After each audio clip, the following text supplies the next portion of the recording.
अस्सलाम वालेकुम नाज़रीन, मैं हूं आपकी होस्ट नाइला भट्टी और आप देख रहे हैं न्यूज वेव लाइव।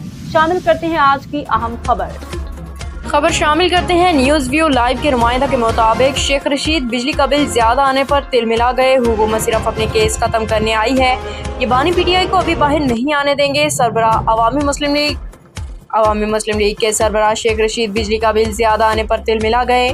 इस्लामाबाद में मीडिया से गुफ्तगू करते हुए शेख रशीद ने कहा कि कश्मीर के बाद खैबर पख्तूनख्वा और बलूचिस्तान के हालात ख़राब हो रहे हैं। अमरीकी कांग्रेस के 368 अरकान ने करारदाद मंजूर की, ये फॉर्म 47 के मेंबर नहीं।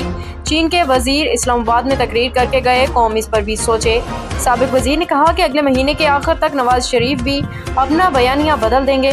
हुकूमत सिर्फ अपने केस खत्म करने आई है, ये बानी पीटीआई को अभी बाहर नहीं आने देंगे। अब तक के लिए इतना ही। मज़ीद खबरों और अपडेट्स के लिए देखते रहें न्यूज वेव लाइव। हमारे चैनल को सब्सक्राइब कीजिए, लाइक कीजिए और बेल आइकन को प्रेस कीजिए ताकि नई आने वाली वीडियो आप तक जल्द पहुंच सके।